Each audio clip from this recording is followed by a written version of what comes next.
I did 5 weddings. The following year, I did 10 weddings. Prior to COVID-19, I did over 70 weddings. My starting point is like $10,000. During the ceremony, we're all rolling. The groom walked down the aisle. The bride was walking down the aisle, and then she stopped in the middle of the aisle, and then she turned back. Wow. I was shocked. I was like, wait, did she forget something? This podcast show is about celebrating the creatives, people who have paid their dues, people who have gone the extra level to create something beautiful. Albert Einstein once said, "If you can't explain it simply, you don't understand it well enough." Welcome to the show. Today's guest is someone whose journey closely mirrors mine, and I'm really excited for this conversation. Back in 2014, when I left paid employment to pursue entrepreneurship, he did the same. While I stayed back in Nigeria to build a business, he moved to the United States and went on to build one of the most successful wedding video production companies in Miami. And if you've watched that stunning wedding video of Davido and Chioma in the US, then you've already seen his work. If you're a filmmaker in the wedding space looking to move to the next level and build a respected brand, you don't want to miss this. Joining me on the show today is filmmaker and founder of Bricks Group, Eniola Olamide. I'm your host, Ben Elekwachi. Let's get to it. Welcome to the show. Thank you so much, my guy. We both took a leap of faith in 2014. What was going through your mind when you decided to resign your work then and move to the US? Good question. So when I moved out of Nigeria back in 2014, I actually traveled. I think I traveled in 2011 and 2013.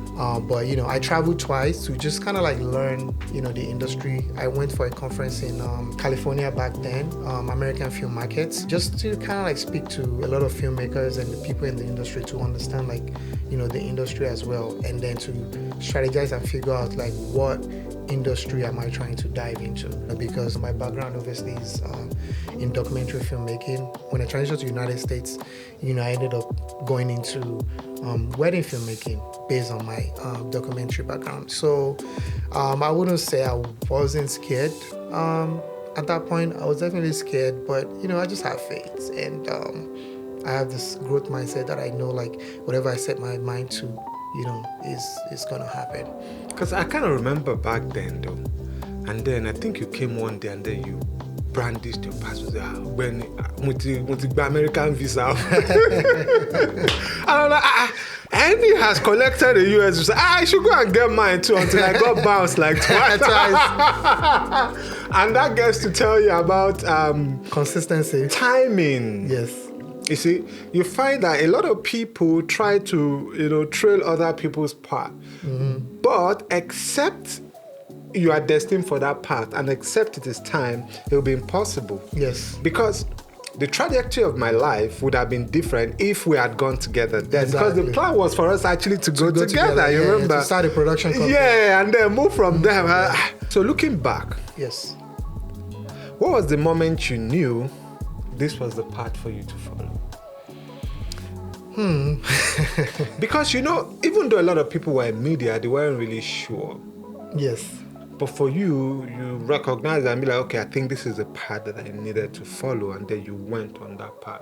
When was the moment for you? Honestly, I did many things, as you already know. I have a finance background, studied banking and finance, and then at some point too, I knew I was creative, but I didn't know where to channel the energy.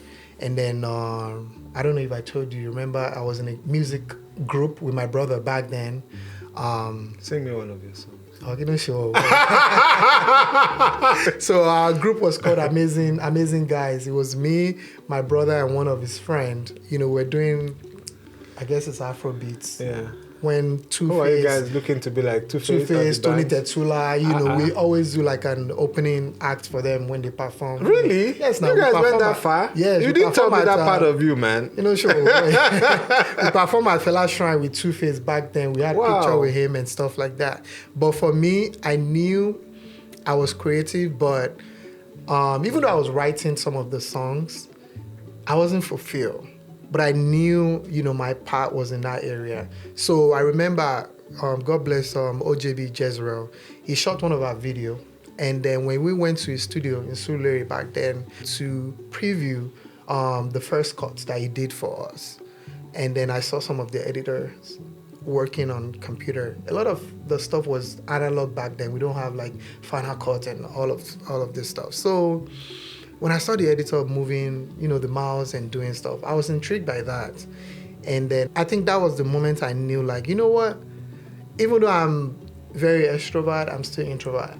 You understand? And when I saw that guy, I was like, what about if I'm behind the scenes, but I'm producing great stuff? That was the moment I knew, like, this was my part. And then, I decided to challenge myself, went to New York Film Academy, went to some film school in Nigeria too before I left. And then, it just took on from there. And we always say, like, great editors are the best filmmaker, So, absolutely. I started as an editor and then, transitioned into actually making film and producing documentaries and stuff. So, yeah.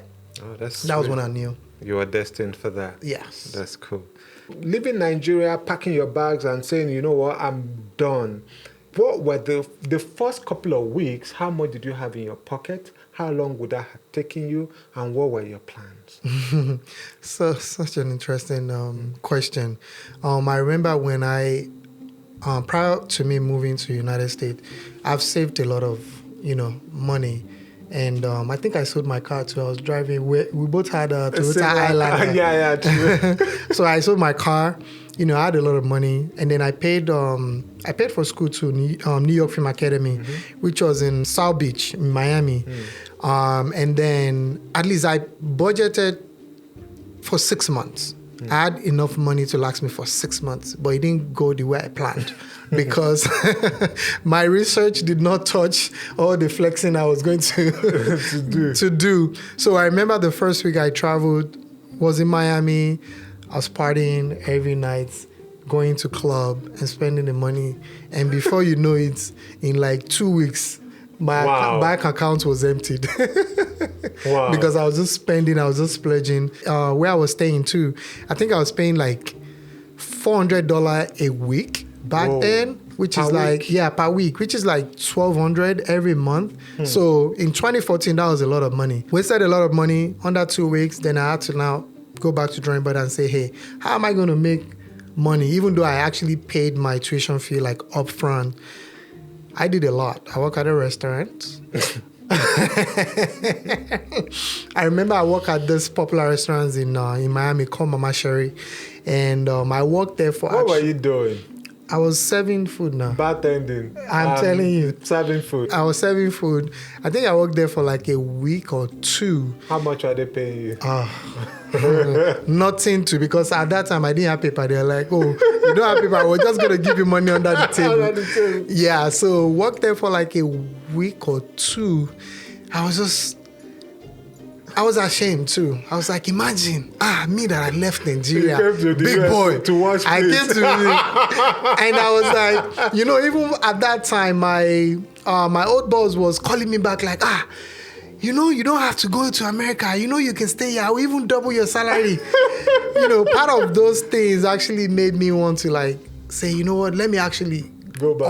Also and go back. But I was doubting myself because I left my return ticket open. So I kept extending it. I kept calling those people. I'm like, no, I'm still going back to Nigeria. So leave it open. I kept extending my travel plan. But at some point, I just like, you know what? I'm already in it. Why do I want to give up now? I always tell people like, don't give up. You can do it. You can do it. So, got my refund back from the airline. That got me a little bit of money too.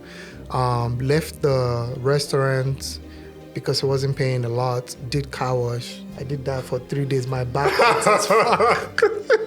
I was like, you did car wash for 3 days, bro. I thought that shit was easy. So I know Americans, they like big trucks, big cars. I'm telling you. So I did that for like 3 days, and then I connected with somebody that got me a government work. That's when I was able to like help myself out financially, saving some money, and then I opened my business, and then I started from there. So it wasn't easy. But, I thank God. God was with me. I had faith as well. So, yeah. What were those few first months and years like? trying to establish yourself in the US in the film scene? So, Okay, at the initial stage, it was very, very challenging and it was very tough. I remember the first year I started my company in Miami.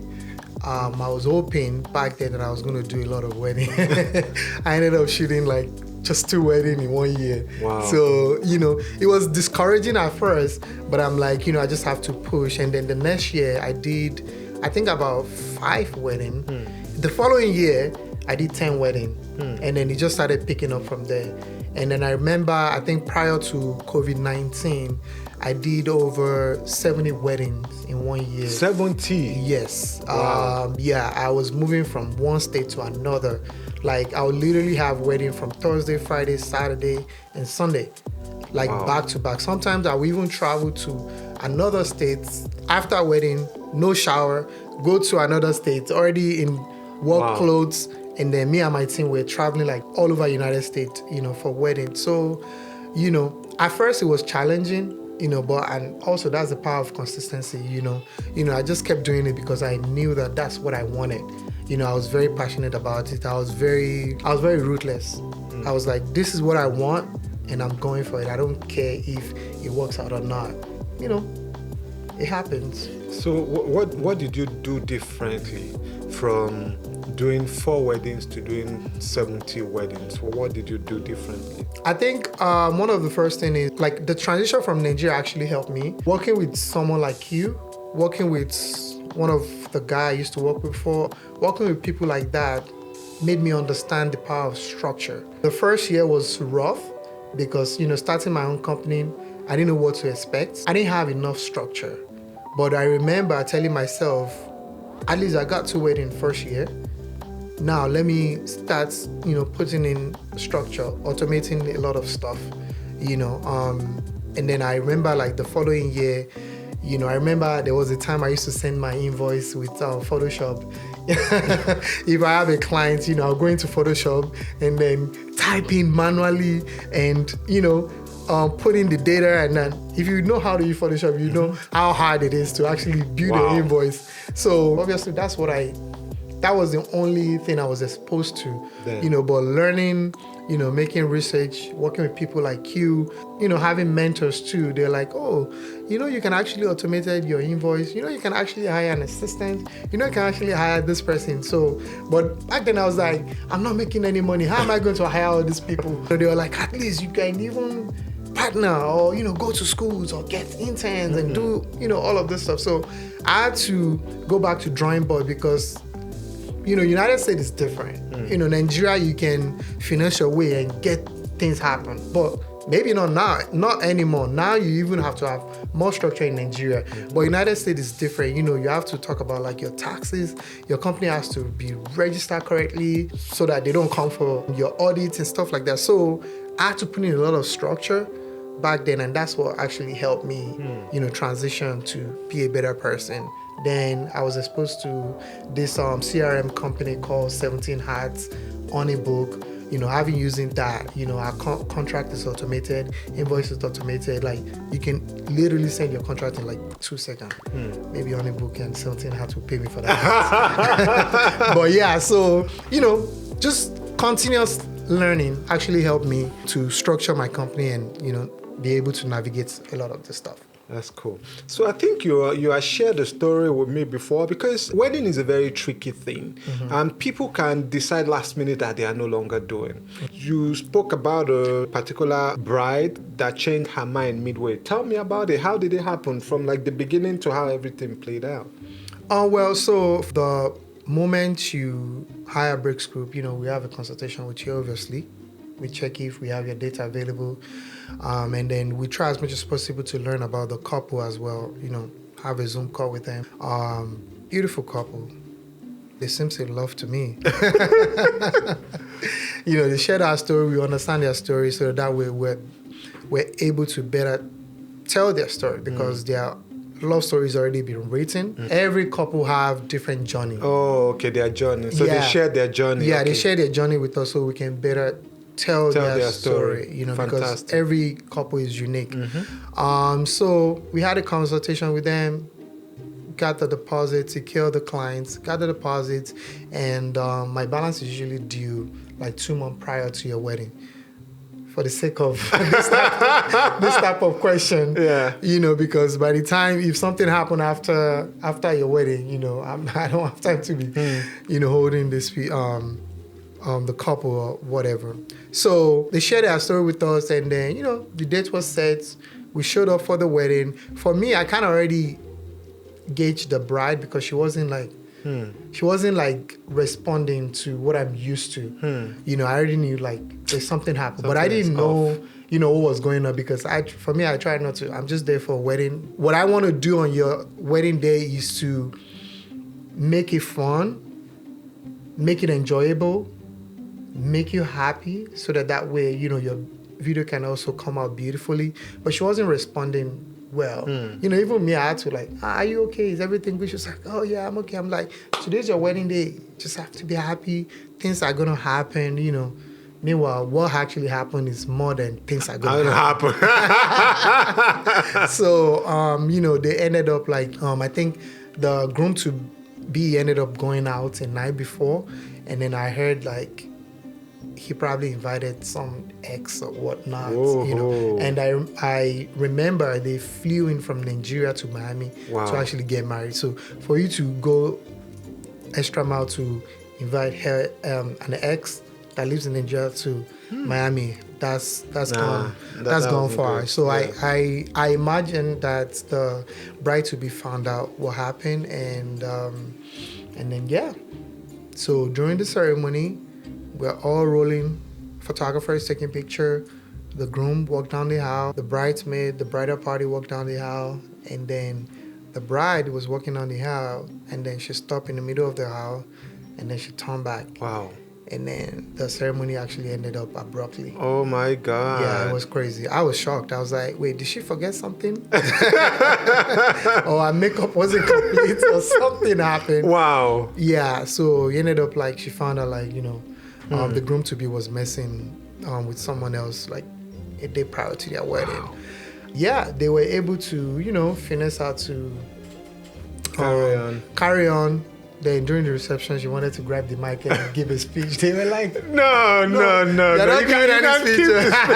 Because she's not going to say anything that might be meaningful. Even me, my mind was like racing when she said she wanted to give a speech. I was like, are you guys going to let this happen? Please don't give any speech. Yeah, so it was kind of disaster. Wow, that must have been a very weird Even me, it was intense. I was traumatized, because for me, like, I've been talking to them during the consultation stage to that. The actual due date. Yeah, so it was crazy. But it's amazing that you kind of sensed it before that day. Yeah.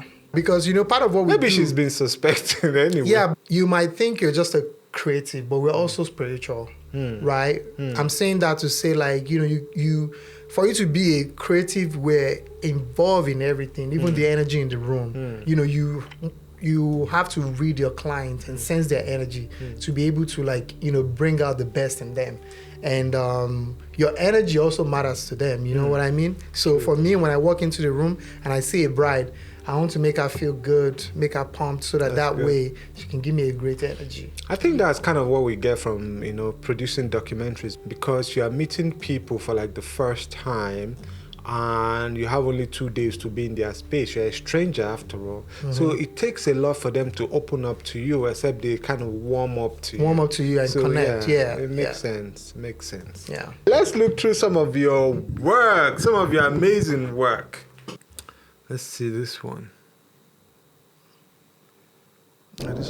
Albert Einstein once said, "If you can't explain it simply, you don't understand it well enough." Wow, where was this? Oh, this was in Utah, Amanjiri. Oh, Yeah, that's one. this is the Utah you spoke about earlier? Yeah. How did you guys get on this mountaintop? Well, we walked there. You walked there. We hiked it. You guys must. The location is mad, but I mean, climbing up to this place. Yeah. You guys, man. And I think that's one of the things that also make us unique. You have to be hardworking. For you to be successful, you have to be hardworking. A regular cinematographer would just be like, "Oh, let's put them here," but we did the work. To actually make sure we put them. We had the vision, and yeah. Wow. So they came to you guys having this location in mind already? Yes. And then we had to did recce, scouts the place. So you went there ahead or you digitally did No, we the recce? digitally did the recce, and the place is So expensive. tell me about this particular client and how you met them and then building together the story and convincing them. How long did that even take? So I think they found me on Instagram, reached out to me. They were like, "Oh, we're looping at this venue." When I saw the venue, I was like, "Oh, this is mind-blowing. I wouldn't even mind shooting your wedding for free." Today, I am marrying my best friend, my soulmate, and the love of my life. They paid in full We are only limited as by well. our And then, we did a consultation and we scout the place. And usually when we're doing the destination like that, we always encourage the client also to make sure we get there like maybe 2 days prior to their event so that way we're on site to look at the places we want to film as well. So, yeah, that's usually the process, yeah. That's so cool. So what has worked for you? Putting together a quote for production or packages. What has worked best for you, or what's your process like? Usually for wedding, I usually advise people just have a set rate, and if your clients want to do something additional, then you can now add to that. Yeah. Wow. Yeah, but I have a starting point, and I have a set rate. How expensive or how affordable are you compared I'm very to very affordable. Why? But for the quality of video that you Yeah, produce, I people know. will expect that you're very Yeah, expensive. compared to some of my friends, like this guy Ray Roman, he's in the US, one of the top cinematographer as well. Yeah, he charges a lot. I need to be on his level, and that's one of the things that we're also working towards. So when you say a lot, like a range, At least he charged minimum of $30,000 for a wedding. well, how much do you charge for a wedding? My starting point is like $10,000, which is nothing. How do you mean 10,000? Yeah. Nigeria, Malo, am I? As a client now. That's cool. All right, let's look at another one. Oh no, I've seen this one. Which one is this one? This one is in Cali. Wow. Oh shit. What drone was that? I think it's a Mavic Mavic Pro 3? 3, yeah. Yeah, because I know with the 2 you can't really shoot at night. Shoot at night, yeah. So this client, my name is Ashley. She was actually in one of the Netflix series, DIY People. Wow. Wow, look at that. Oh boy. Even for free, man, I'm gonna shoot here. just chill there for a day or two. What? Wow. I like that you have a process and it works. So you don't have to sit down and start individually grading any of these clips. You just apply your template and that's An it. adjustment layer. Wow. How many videographers did you have on this? So on this project I had 4. 4. Four cinematographer. Why 4? Yeah, because one is also depends on the guests. I think they have about 200 guests. Oh. And there's a lot of moving parts, So at this they wedding. brought how many people to this location? Because it seemed like an isolated location. Yeah, it's in LA, yeah. Wow. And they brought 200 people here. Wow. This is nice. Ashley suggested that he meet us at the restaurant before Daryl arrived. Because I know that for most people, they have the A camera that covers the main event. They now have the B cameras that handles, say, cutaways and B-roll and all of that. Then they now have a C camera that they use for cinematic estabs. The same person also does drone, and the same person also does B-roll. Is that the same thing for you? Yeah. Yeah, I agree with that. Yes, that's the same thing that we do. But the way everybody is trained on my team, if you find yourself in any situation, you have to be able to do it. Let's say, for instance, the B camera is where A camera is supposed to be. Even though we have radio that we talk to each other on the phone, the moment B camera is there, B camera should be able to do what A camera is doing. So everybody is set up like the masters. You get what I'm saying? But there's a lead cinematographer, obviously, which is me sometimes, and then the other people that is trained. So basically, all the team are like A camera, if that makes sense. Oh, makes sense. Yeah. Makes sense. But then, you mentioned training a lot, training your team, training people on your, people that are working with you. So you have a production in, let's say, somewhere where you've never been before, and you're working with a local cinematographer there. What kind of training would you provide to such person to be able to produce consistent material with what you're used to? You mean the local person? So basically, I still have them use my camera, which I ask them like, what type of camera are they familiar with? If they say, oh, they're familiar with Sony or Canon, I tell them, hey, I have a Canon camera, and then I tell them the spec, and if they say, yeah, they know how to use it, they use my camera. So my picture profile is already set up. Do you have your picture profile on the camera? Yeah. So you upload your own picture profile on the camera? On the camera. So if I'm working with the local people are just like a backup. For instance, right? Except if I find someone that is good, then I can actually trust them. I'm still bringing my team, not just as much. Like there was a time I have wedding in Portugal and Italy back to back. So I was in Portugal.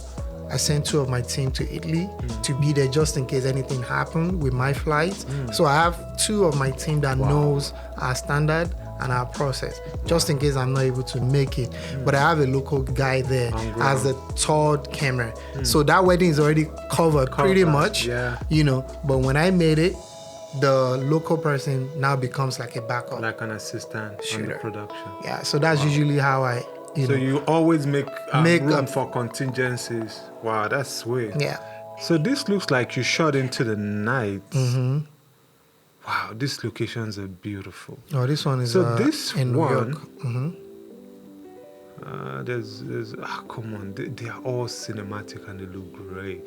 So here, these are all natural lighting, right? Yeah, natural lighting. Yeah. So do you normally will light a couple of your scenes? Because for instance, here I see that the lights fall quite well.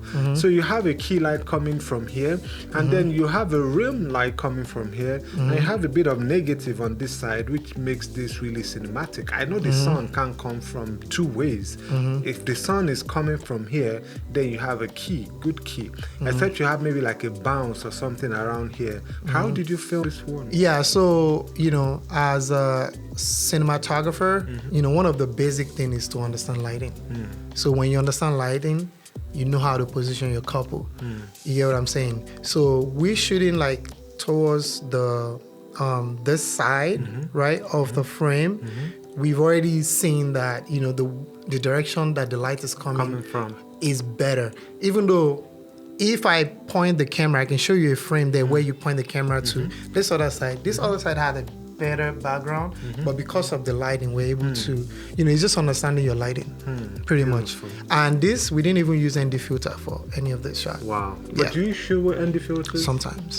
Because I know it can be time, but I know we spoke about it one time. Yeah. Actually, when it's wedding, yeah, because there's a lot of moving parts and you can't stop. You just have to, chase things. Oh, this is beautiful. So did you light this place? Yeah, this was lit.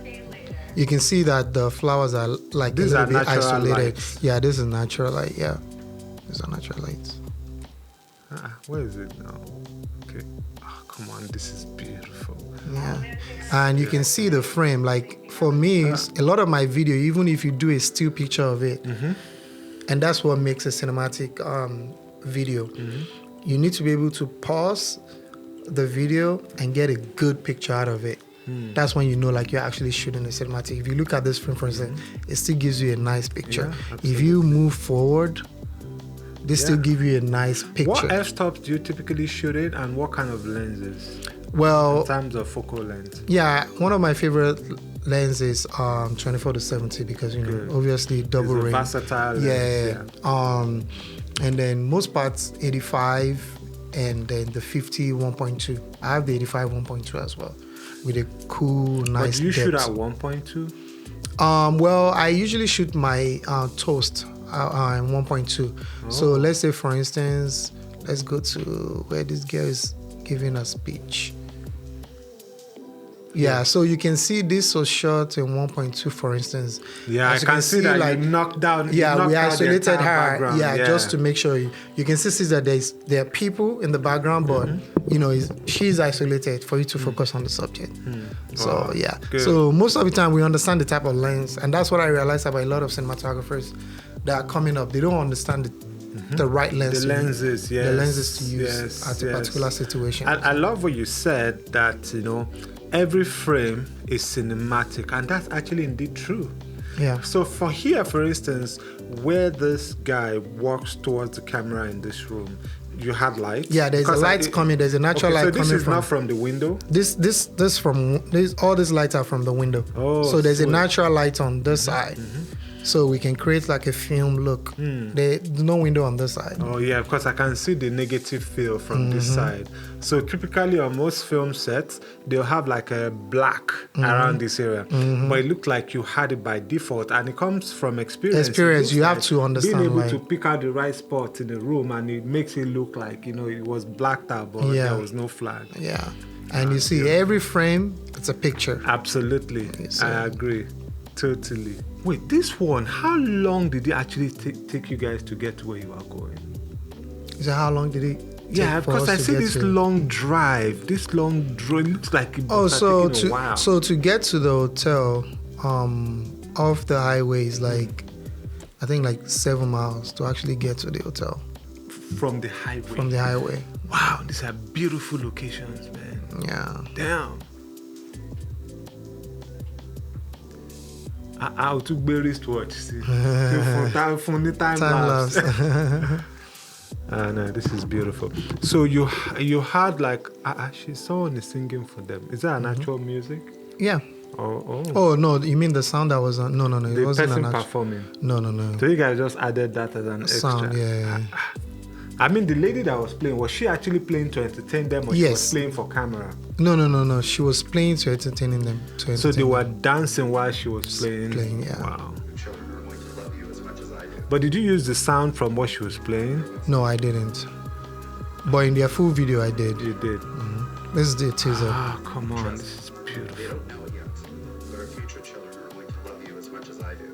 Oh. With you, Josephine, I feel like I can finally begin. Sweet. Breaks Group Media Films. They don't know. Number one. They don't know. Number one. They don't know.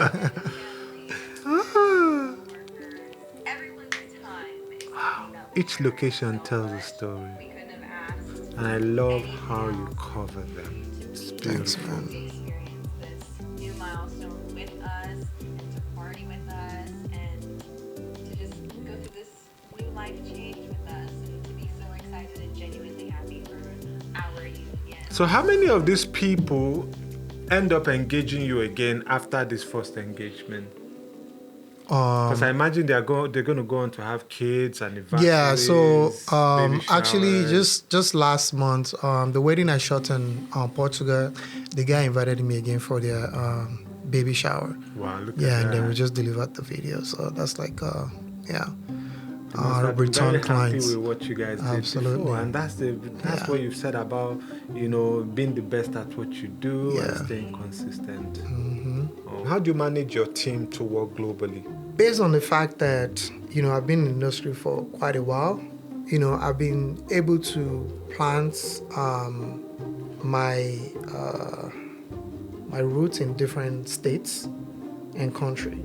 So I'll give you an example. Even though I have my own in-house team that will travel around the world together, most of the time I reach out to like local cinematographer that I know like they have the best of the best work as well.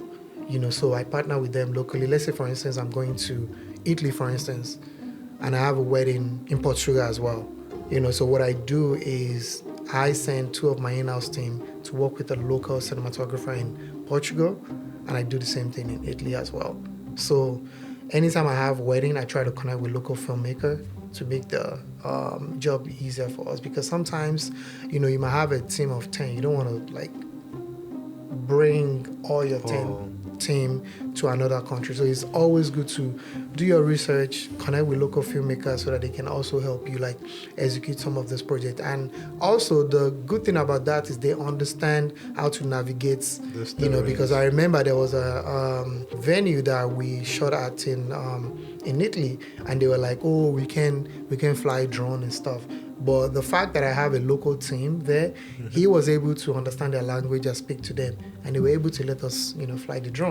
So imagine if I'm just breaks there by myself, they'll be like, oh, you can't fly it and you can't fly it. And that's it. Yeah, so I think it's important to also, connect with local people wherever you go in the world. You could be in Lagos, connect with local cinematographer in Ogun State that know what they're doing, so that whenever you have a project, you can always reach out to them and they can, help you out. Power of collaboration. And I think that's one of the things I also did with Davido's wedding, where I have like people like what's his name, MCE Film and Duro. We connected with them locally, and we're like, hey, we're coming to Nigeria. They help us with like, even getting security and cars, and so they understand the Lagos wedding industry. So we trusted them enough to like, hey, let's partner together and work, because at the end of the day, it's not competition. It's it's we all win together. It's all collaboration. So yeah, that's sweet. Tell me about some of the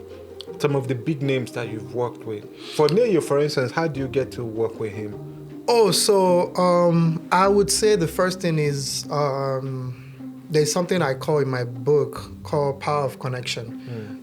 I've worked with some major wedding planner that connects me with some of the high-profile people. Sometimes I don't even know them directly, or they don't even reach out to me directly. It's more of like, the people that have trusted me, that I've worked with in the past, that say, you know what, the only guy we can trust to do this job is Bricks Group Media, is Eni. So yeah.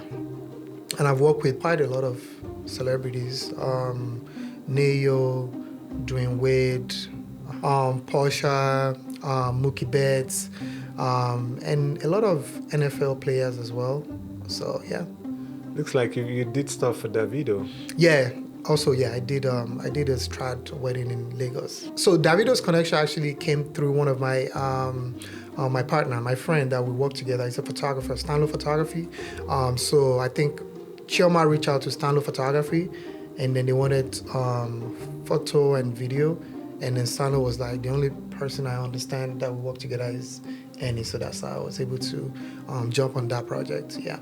What's your approach when you're about to film a wedding of a high-profile client?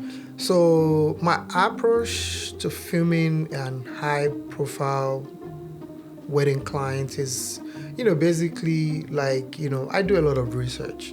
I think that's the ultimate, and I bring in my A game. Even though I bring in my A game for all my clients, even celebrity and non-celebrity, but I try to get as much help as needed on the day of. No help is pointless. That's what I would say. I get as much team as I can, so that way, the day is more, much easier. But for me, for the most part, I did the research. I already know what I want to do prior to the wedding or prior to filming. It's like I have obviously we have a team. We have a team huddle. We have a team meetings where we, discuss, the positions, who is doing what, the lighting guy, the cinematographer, and the audio guy who is in charge of audio, who is in charge of, setup, assistants, and all of that stuff. So we do meetings, and, we lay out the storyboard as well. Even though most of the time when you're doing this high-profile wedding, they give us like a storyboard of what, based on their storyboard, we use that to create our own mood board as well to, to be able to film. So So Yeah. you have storyboard and mood board for Yeah, so all your weddings? Yeah, so we have mood board and storyboard as well. Yeah. Wow, interesting. So you don't do like run and gun? Because ultimately Honestly, the event is going to be run and gun, Yeah, but so you have a guide. Yeah, so at the end of the day, weddings usually like there's a template for wedding. We kind of, because we've been in the industry for a long time, we already kind of know like what will happen. But it's also good to actually have a base, which is the mood board, a plan. All right, if this doesn't work out, what is our plan B? You know, because you can't just film wedding and say, oh, it's run and gone. Let's just film it based on the fact that you already have experience or you already know. Yeah. At least, you know, during the consultation, we know the vibe of the couple, we know what they like. So based on that, we use that to create a storyboard and mood board to be able to, you know, tackle the events. Oh, that's sweet. Tell me about the places around the world where you filmed, or the most interesting place you filmed. Oh, I think we've been to a lot of beautiful places. We've been to Italy, for instance. We shot in Lake Como. I would say Lake Como is very beautiful, even though it's expensive. Greece was nice too. I've shot a wedding in Dubai. I've shot a wedding in Namibia as well. I think one of the most interesting places that I went to was Utah, Manjiri. There's an hotel in Manjiri that we went to film a couple for their elopement. Beautiful wedding. I think from the airport, they took us with chopper to the events. I'll ask you guys to just look up the hotel. This is not 5-star. This is like 20-star hotel. Beautiful service, expensive, but the location is very beautiful. It's, I think it's the north side of Utah. Yeah, very interesting, very, very beautiful wedding. So, how many countries in total would you say you filmed in? I've been to a lot of 20? I think more than 20. I've been to a lot of countries. I've been to Italy. I've been to Greece. I've been to Dubai. I've been to Morocco. I've been to Saudi Arabia. I've been to Germany. I've been to Iceland. I did an engagement shoot in Iceland. A lot of countries. Oh, Mexico as well. Okay. Yeah, Mexico. Yeah. Oh, nice. How are you able to maintain consistency in your videos? Do you have camera preference or particular settings? So that's a very good question. For me, I know in the past, I work with a couple of production company in Miami, where I find out like, they shoot wedding with like different cameras. So you can have one wedding, for instance, and they have one cinematographer have a Canon, and then another one is using Panasonic, and another one is using Sony. So for me, and then they bring back the files to me, and then I'm not able to like match all the picture profile. For me, that was a lesson, right? And that, I'm like, how using like different type of camera. So what I've done from that is to maintain the same camera. If you're using Sony, all the 3 cinematographers are using Sony, so that we can match the picture profile together. So it's easier for the editor that is going to actually working on it. And to answer your question, I was able to also maintain the consistency by having an in-house team, in-house production. I have like some of my friends in the US that have company, and then source out their editing to Indian and all this other company because it's cheap. And then when they get the video back, it's like they just put like some weird song because they don't understand the story.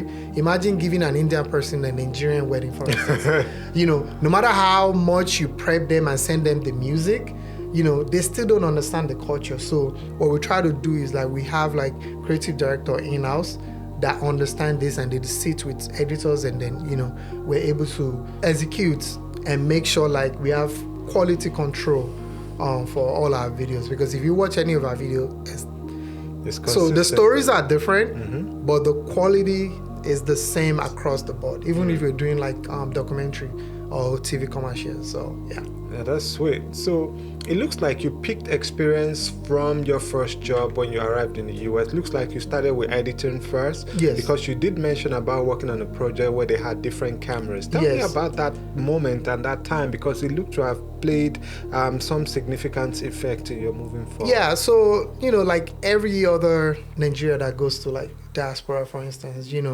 at least the first couple of months, you're still like trying to figure out your on Your face. yourself, and I was so happy that, I'm a creative, so at least I already have an industry. Some people, they're creative, they just do braids, and the minute they get to the US, at least the first 6 months, they're doing braids to actually at least make money and stuff. But for me, I went on Craigslist, reach out to production companies and tell them and show them my work and say, hey, this is what I do. If you need an editor, if you need someone that, can help you. I do graphics, I do animation. I'm sure you know that as well. Absolutely. If you want graphics, if you want animation, I do all sorts. So I work with different production company. Even though they were not paying me as much, but at least at that point, that was able to sustain me to buy my first camera, because I took some of my camera from Nigeria to, I remember back then, I think I have a Canon 6D or 60D. Wow. So that was the only camera I have, And then prior to that, I connected with some Nigerians too that have club. I'll go to club and take pictures and, do videos for them and stuff like that, because I already have it. So I might as well, make some money. And then that's how I was able to, build from scratch. So moving from Nigeria to be oh, Eni, you are, badass, to another humble beginning. And then I was able to navigate my, my journey, to become who I am today. So, yeah. Oh, that's great. Yeah. So let's settle it once and for all. Canon or Sony, which would be your my preference guy. and why? For weddings especially. So for wedding, honestly, I'm going to be honest, right? When I started wedding back in 2014, I was actually using Sony. But for me, I will say it's a personal preference. For me, I wasn't able to get the quality and the type of look that I wanted with Sony at that point. So I had to transition to Canon. So Canon was easier for me. The dynamic range was great because I could pull the colors and it's not breaking, So right now I'm using Canon.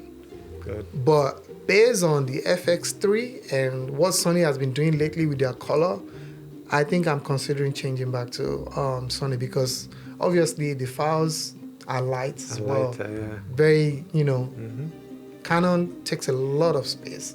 When you're shooting C-Log or you're shooting 4K, 5 seconds might be 2 gig. Wow. Yeah, so my So you rate need a lot is of filled storage, up. So you need a yeah. lot of storage. So now I'm thinking maybe I'm going to transition Transition into to Sony. Yeah, even though I figured out some Sony lots as well, because I usually create my own lot. So yeah. Oh, nice. So talking about creating your own lot, and talking about doing 10 videos in a month, it looks like you have a system working for you in terms of how you process your videos. Share some with us. Hopefully someone can learn. So basically what I always tell production guys when you're starting out is to not just, jump into the water. Before you go into the water, make a research. Talk to people who are already in the industry so they can at least guide you, because, there's new camera coming out every day, and people think your power relies on the type of camera that you use. It doesn't actually. No, it doesn't. It's not about the gear that you have. You find out people are shooting with phone now, and they're even better than the people who are who have the big cameras. Yeah. So to my point, you want to build a system, which is what I have. So majorly I shoot C-Log 3 based on the lots that I created, right? I shoot C-Log 3 all I. If you use Canon, you understand what I'm saying. I know this is for creative, so I don't want to go deep into it. So I shoot all I already have my lots, all my production, the graphics, the color grading, the audio design, everything is done in Final Cut. So I didn't just create the lots. I also create audio presets, whereby if I have a bad audio, if I just had Bricks audio presets, it cleans up audio preset in case you want a copy. Available for purchase. I know, right? It cleans up the audio. So I've been able to take some months to create all those lots and then my workflow, so that way, if I have 20 wedding in 1 month, we are able to upload, edit up until files. So when we're shooting wedding, for instance, immediately we finish before we shoot a wedding, we already create a file, we already create dates, folders, and everything. So as soon as we're done with, filming, we, copy everything. Project has already been created. Template has already been created. Sometimes we even do same day edits at the wedding. Wow. Yeah, so everything is already pre-planned. So that's part of planning. Yeah, you just have to plan, create a structure, and yeah. Wow, that's sweet. I hope anyone has caught something, learned something. Okay. What would you say is the biggest difference between being a good filmmaker and running a successful video business? When you say video business, a filmmaker is someone who's very passionate about their art. Yeah. But video business is a money video part. business is someone who's looking to monetize their art. Yes. All right. So I always tell creative, right? You can be very creative, but at the same time, you need to understand the business side of video. I know some of my friends that are stuck in their creativity. The creativity will bring you money, but you might not survive if you don't understand the business part of it. You understand what I'm trying to say? So some people are like, you know what? If you put this flower in front of your camera, it will give you one type of depth of field, and all of that is good. But if you don't understand the business, like connecting with people that will actually give you like major production, major work, you're just gonna be creative. You understand what I'm trying to say? So there's different, but as a creative, I want to say it's a balance. You understand? You have to have a little bit of both sides. Someone like you, for instance, no one can bamboozle you on anything. Lights, audio, server, With the tries. rate. With the tries. You understand what I'm trying to say? Yeah. Because you already know a little bit of it. And that's what I would advise anybody that is trying to go into business, video business or creative business as well. You need to at least know a little bit of everything. And research is good, but don't get stuck in that. Absolutely. Because I feel like that's where a lot of people get stuck. Wanting to know everything. You can't know everything. In depth of everything. Yes, exactly. And research on the project you're working on and move on from that. You get what I'm trying to say? And then don't get stuck in your creativity. You understand? But I think that being stuck, I think the opposite will be niching down. Because I feel that is what has worked for you, as in building a niche and staying with that niche. Because I'm sure, for instance, you do commercials, you do documentaries, you do other things, but people know you mainly for weddings because you've been able to niche that down. What do you think? I also think like is also about trying different things and understanding your power. Like for me, I have a documentary filmmaking. So I translated that into wedding. Wedding is a love story. So there's a documentary behind wedding film. And for me, at that point, I just thought it was something that is easy I can do. When you wake me up right now and say, shoot a wedding in this corner, I will create a beautiful wedding for you. So it came natural for me. So that's why I'm a little bit successful in that area. Even though I do documentary, I do commercial, but it's something that just came natural. I didn't have to try hard. That's sweet. That's sweet. So, but ultimately, it's understanding your power, But how do you understand or how do you identify your power? You have to try different things to know what comes easy, as a creative. Yeah. Absolutely. What are some earlier mistakes that you've made that have taught you a major lesson? Have you been to any of these destination weddings and something went wrong with the card or you forgot something? And if that is not happening, what are you doing to prevent that from happening? Honestly, I would say backing up my file is one of the things I didn't pay a lot of attention to, as I was expanding.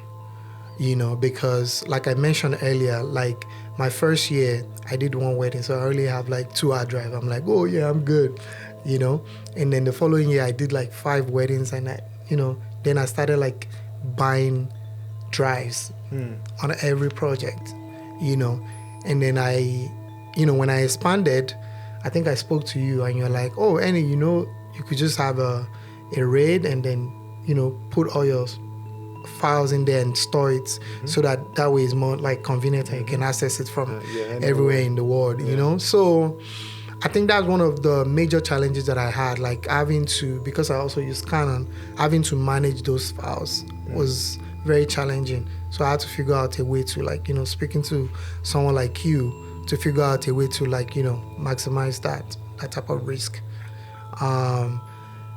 I would say Contract-wise, business-wise. Contract-wise, mistake. yeah. So contract-wise, my contract is down packed. But I know I made a mistake in one.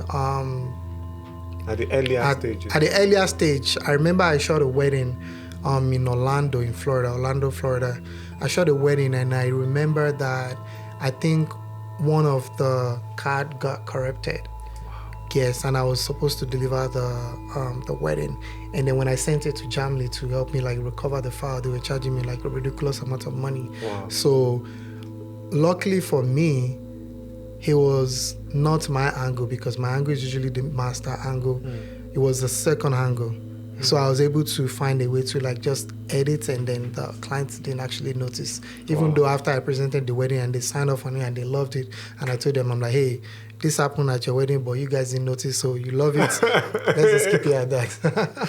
So talking about your angle and master angle, tell me about your typical formation in your wedding in terms of camera positioning or coverage. Yeah, how many cameras do you I think shoot with? the basic wedding that I do, I usually use like 3 cameras. Okay. So basically on the day of the wedding, we shoot the couple simultaneously. When the bride is getting ready, there's one cinematographer. When the groom is getting ready, there's another cinematographer. So during ceremony, we'll come together, set up 3 camera, 1 master, and 2 on the opposite side of each other. So it's pretty basic. Okay. And then if you want to add extra jar to it, we just have like a roving camera that capture like the guests and reactions and stuff like that. So it's pretty basic and straightforward.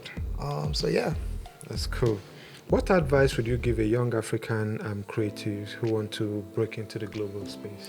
So the advice I would give the African creative that is trying to break into global space is to be fearless, to be consistent, and to be determined, and learn. Like, don't underestimate the power of learning. And the fact that the world is actually changing right now, there's AI. I would advise tap into AI, learn as much as you can, because when you're educated about a certain industry, it's rare, it's hard for you to fail. So be fearless, be consistent, do your research, plan, and be determined. Cool. So talking about AI, I mean, you guys are not a threat now. I mean, now we have the Google VO3 where people create an entire film of text prompt. I mean, you can't use AI for your wedding now. You need the actual people to show up at the event, and that's where you guys. So I think you guys are kind of like safe. I think we're getting there, though. How do you mean? Yeah, we're getting there because there's an AI that will actually transcribe your video text. So if you can have AI that can transfer, I think we were talking about it the other day, and we have AI software that can actually like even edit like something like podcasts like this. Yeah, absolutely. You understand what I'm trying to say? Yeah. So wedding might be a little bit difficult, but if they can do that, I'm sure there's going to be a point where I can just prompt AI to say, this is this couple's love story, impute this sand, use this B-roll at 30 seconds, 40 seconds, and then, AI will just populate and then the edit will be done. It. But the good thing is that in that case, you are still filming the content. Yeah. Unlike in a lot of the commercials that we're starting to see now that are start to finish AI, yeah. You have commercials start to finish AI. I'm like, I saw a video online, and they have like a robot cinematographer. Can you imagine? Which I saw that. Yeah, too. I think that's kind of dumb. Just use me. Which one is robot? Right. No, but the robot can shoot 24/7, but you still have to charge it anyway. So you can't say it doesn't get tired. Exactly. At the end of the day, even though there's evolution of AI, I know it's still going to need human power. Because think about it, we build this stuff too. We program some of this stuff. So there's still going to be some form of, and that's why you need to equip yourself as a person to be very valuable in such a way that even if AI comes into play in every industry, you're still valuable. Someone like you, there's no industry they can put Ben, for instance, you're still going to thrive. Because if you're not eating from production, you're eating from tech. You're building server. You're building So yeah. I hope you've picked up some gems about filmmaking, entrepreneurship, and staying true to your journey. Are there particular people you'd be interested in being part of the show? Hey, we're happy to invite them. Thank you for tuning in. I'm your host, Ben Elekwachi, and until next time, keep creating, keep pushing boundaries, keep winning, keep becoming better, keep making more money. See you on the next one. Make sure you like, share, and comment. I'd like to hear what you think about all of this.